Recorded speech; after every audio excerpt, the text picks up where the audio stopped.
Happy Friday, everybody. Good to see you. Well, I don't see you, but hopefully some of you are showing up in the comments. Hopefully it's good to see me. And it's always good to see John Verdi, SVP for Policy at the Future of Privacy Forum. Thanks for joining me, John, on what I think will be maybe a little shorter. There was a time when Fridays were a little slower in the world, and there was a time when the summer was a little slower in privacy land.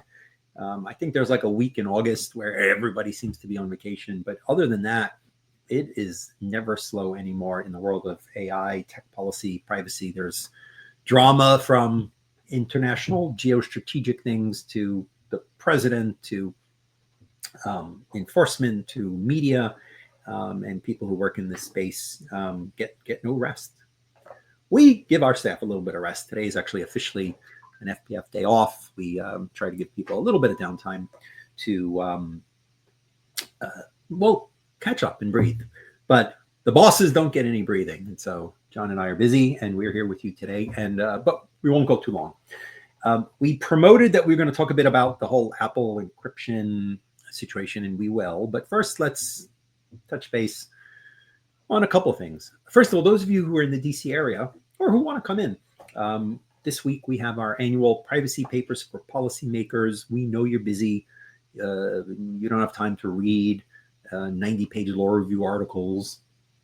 And if you do, sometimes they're locked behind paywalls. And we know that regulators and data protection authorities and legislators don't have the time to go through all the vast academic literature.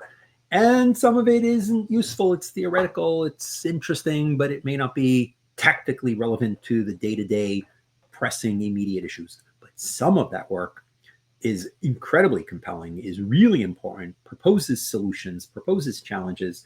And we every year run a competition. We get many submissions. We put together a jury, industry, civil society, different stakeholders, and the winners are papers that we think you really ought to be reading. So we've announced the list of papers. You can take a look. Really some interesting and important scholarship. And again, we know you're busy. So we asked the authors to give us a one-page review of the key points. And we publish that. And we hold a conversation in Washington, sometimes in the Capitol. This year, we're going to actually do it in our building. We have some lovely space. And come by, hear the authors talk about their papers with moderators who will press them, question them, elucidate some of the key points. And, you know, there's a lot of people losing jobs around DC right now between all the disruption that you've read about. If you are one of them and you want to join us both for the intellectual input as well as to network, we have invited many employers, employees, come on by, have a bite, and participate in the networking session as well. Okay, you're also invited to join our annual big public policy event. Details are on the website, the annual DC Privacy Forum. A lot of AI sessions, a lot of youth, security. We have debates because we don't want panels where people just go wah, wah, wah. We want battle of ideas. We want interest, tension, because when you go to a panel and everybody agrees, it's not useful. People disagree. Let's flesh out politely and test each other's ideas. So it is a great program. Please join us. It is free for FPF members. I mean, you got to get something for being an FPF member. It is free to you and some number of your staff. So register using our complimentary codes. And if you are not a member and you're government or civil society and you just got no money, come on anyway. But if you're someone else, spend a little bit of money. It's worthwhile. It's not expensive. We'll feed you good food and great intellectual discussion and help support the program. We don't make any money on this, but it's nice to have a little bit of a contribution to pay for the fancy digs and the tasty food. Okay, two more things and then we're going to jump in. May I invite you to Korea for the annual Global Privacy Assembly, which this year is in Korea. And it'll be very AI focused. Chairman Ko has a background as an academic focused on AI. Korea has passed AI legislation. They are serious enforcers in data protection, likely to be serious enforcers around AI. It is a bit more pragmatic a law than some others. And the focus, however, will not be solely Korea. It'll be the Asia Pacific. It'll be global regulators from around the world. We organize a delegation every year. We go, we have side events, we have programs. So take a look. I think there's some basic information on the Global Privacy Assembly website, or I'll ask the team to post even a link to it. And one more thing, India will host the next AI summit. You saw all the coverage, of course, J.D. Vance making a big speech, and the drama around the Paris hosted event. The next one is in India. I'm hoping it'll be my first visit to India, but we are anticipating running some programming during that. That has not set a specific date. It is going to be November, December, January, which is actually, I'm told, a nice time to visit India in terms of the weather. Okay. Forever there have been debates about encryption and the fact that law enforcement raises the concern that there is sometimes encrypted data that they need to access. They talk about child sex abuse material. They talk about other areas where they can't get into the damn phone, or they can't get into the darn cloud. And this debate doesn't seem to go away, despite the fact that every senior technologist, every crypto expert says, if you create a mechanism for the good guys, the company and law enforcement, to access data that's encrypted, it will be accessible to the bad guys. You're creating a hole, a flaw in math, because it is math that protects encrypted data. John, update us on what happened most recently that has caused a real busting attention, a development in this area. Sure. Thanks so much, Jules. And I will say, just at the top, I will caveat much of what I'm about to say with the phrase, it has been reported that, because one of the key aspects of the recent developments in the UK is that the orders that have been reported from the UK government to Apple, then the challenge by Apple in court, which I'll talk about in a second, have all been reported.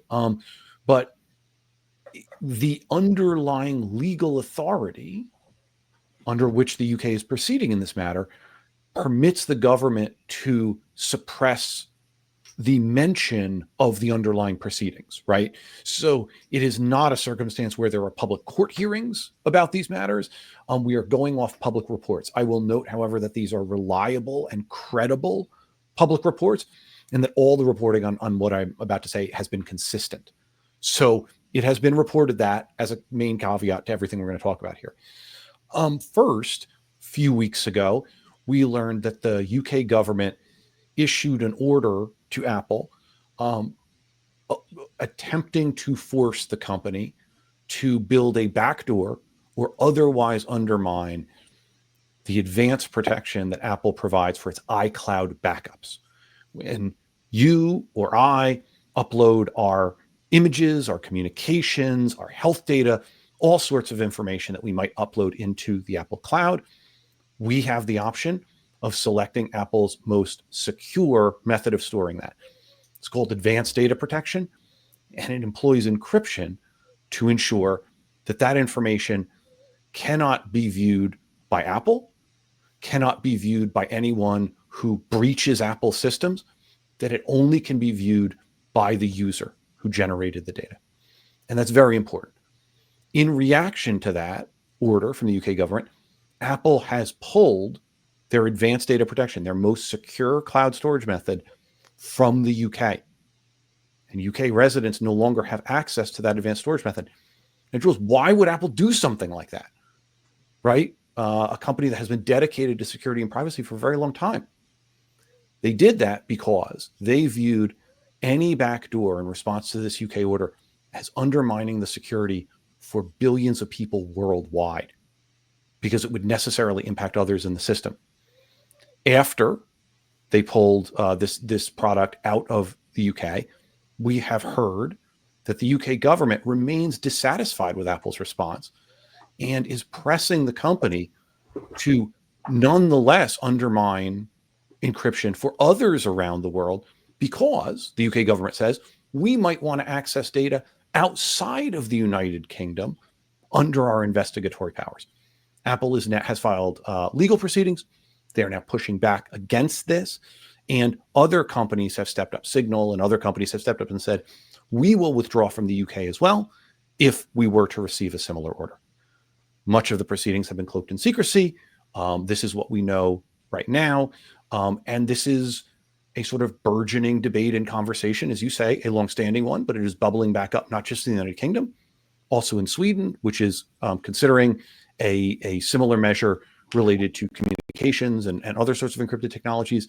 And there are, of course, discussions in the United States and elsewhere around the world on these very matters. You know, there are issues where the politics can be complicated. You know, tech companies say, well, this can't happen, it'll break the internet. And, you know, they may have a serious point, but you say, well, that's just because they want to sell advertising, or they want to,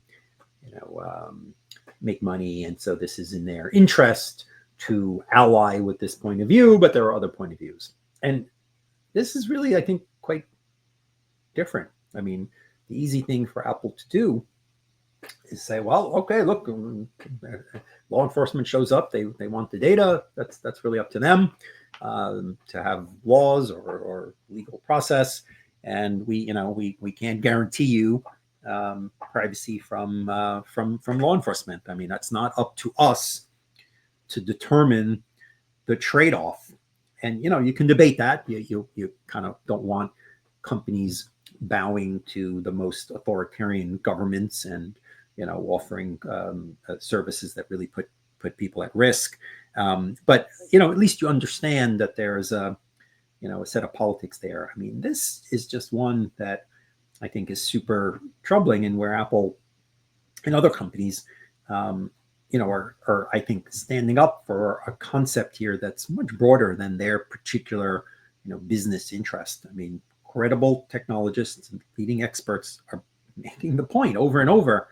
This isn't sort of a, hey, this would be inconvenient, or I wouldn't make money, or so forth. You're asking a company to sort of invent a way to bypass or build a flaw, into the mathematical structure that when somebody uploads information and then encryption is applied and their device or they are the only ones with the key, nobody else, maybe quantum computing where brute force attacks are gonna, one day bust in, but you're basically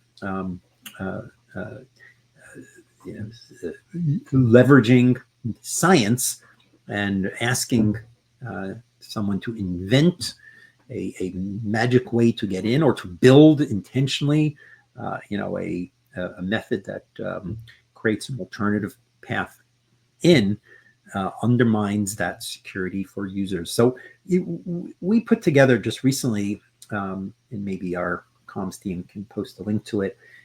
We initially put together, we thought that this was maybe hard for some to understand. And so we initially put together a number of years ago an explainer, really nice infographic that showed all the ways that encryption in your daily life, because again, if you think about it, just, it's my phone. It's not just your phone. It's, well, you can hear me, but somehow my camera has disappeared. All right, well, there we go. It has implications for whether, my elevator, my Fitbit, my programs used in a school, it was remarkable to just think about all the ways that encryption is relevant in the life of a day. But you and the team helped update that now, because it seems like the drive sometimes for law enforcement is specifically around kids and child sexual adult material being uploaded. So I think it was useful to show very specifically how broadly kids are actually protected and undermining security, undermining encryption, how that would affect them. Yeah, I agree, Jules. One of the things that is really tough about this discussion is that I think many folks would agree, if it were possible to wave a magic wand and have the really super secure encryption apply in all the good ways that everyone agrees encryption protects folks online, right? Protects individuals, protects companies, protects government officials, protects kids and teens, right? And wave that magic wand, if we could wave that magic wand and say, we want to bless all these good uses of encryption, but we want to make sure that bad actors cannot use encryption to do terrible things, right? I think most folks would wave that wand and say, yes, I would love to do that. The problem is no one's been able to come up with a technical mechanism that is in any way reliable or credible to do that. So we are left with a choice. We are left with a choice to undermine encryption for everyone, or to keep encryption strong for everyone. And I think these resources you're talking about at FPF are a really good distillation of how encryption protects individuals, protects companies, protects government officials when they engage in a number of activities online, really important activities and very sensitive activities. The most recent resource focuses on young people, on kids and teens, and the ways in which encryption, just as one example, protects the security of live stream video that daycare centers push out to parents so that parents can see their little ones at a daycare center and make sure that they are safe and that they're happy and that they're secure. And we know that without encryption, those sorts of live streams are subject to hijacking. They're subject to bad actors doing potentially terrible things with those communications and those videos and that audio. Another example, we know that young people, teens and kids, often have very sensitive medical records, either with medical providers or at schools, or that they share with their parents and with caregivers. And encryption protects the security and the privacy of those medical records for young people. We know that young people communicate online. We know that young people make purchases online, and we don't want predators, criminals, others from accessing young people's data and harassing, stalking, leveraging that data in bad ways. And so if we have this choice of, do we maintain strong encryption for all of the good reasons that I just stated, or do we undermine that encryption because, no doubt, sometimes bad actors use encryption to evade law enforcement when they commit crimes, sometimes crimes against kids. How do we balance that, right? And my view is that the protections derived from encryption outweigh the fortunately relatively rare circumstances in which encryption is used to harm young people. Those are terrible, terrible situations. But the everyday cadence of protecting young people, protecting their communications, protecting their data, protecting sometimes their physical safety and their location, those are really significant benefits to strong encryption in commercial products and services. Thanks to those who are joining us from Tennessee, Italy, Canada, Augusta, Georgia, Kigali, and other Bangladesh. I'll be in Canada next week. First of all, if you like the infographic, download it, take it. We release almost everything we do with a Creative Commons license that allows reuse. Just give us credit. That's the only requirement. I have conflicting feelings about those remote live daycare cams. When I worked many years ago at AOL, one of the very nice benefits was that we had a on-premises daycare center, and you could get your kid in there permanently. That was great, but it was still available if you needed, rather than people take a day off because they had a childcare issue. You could use it as sort of emergency childcare. And when I took the job, my wife was teaching still in New York, and we were commuting, and she couldn't easily relocate. And until a few months later in. And so I had my young 3-year-old son with me for a couple of days, and I put him in that childcare, and they had one of those remote things. Although in those days, you video live continuous was too heavy, too bandwidth intensive. Something like what we were doing now, was just not even feasible. So you had to log in, and then after like a minute or so, it would kick you out. So I dropped him off, and he wasn't used to it. It was new. His mom wasn't there. He was crying. I left. He was crying. I logged in. He was curled up in a corner, like wouldn't move, wouldn't do anything. And then I kept logging in and logging in and logging in over and over and over to like see, oh, is he okay now? Is he okay now? And each time he was still curled up in the corner, and then I get kicked out and I had to log in again. I didn't get anything done. It might have been better to just like drop him off. He's at a reliable place. Pick him up afterwards. Might have been much more reasonable and effective. Okay, folks, we said to be short today. We're busy. You're busy. John, thank you for joining me. Folks, please download the infographic, the old one or the new one, both still accurate and relevant. If you're in the DC area or want to make it in, you are welcome to join our Privacy Papers for Policymakers. Good food, good talking, and the DC Privacy Forum. Just look under events at fpf.org. Thanks, Adrian and Comms team, for helping make things happen. Happy Friday, everybody, and we will see you soon.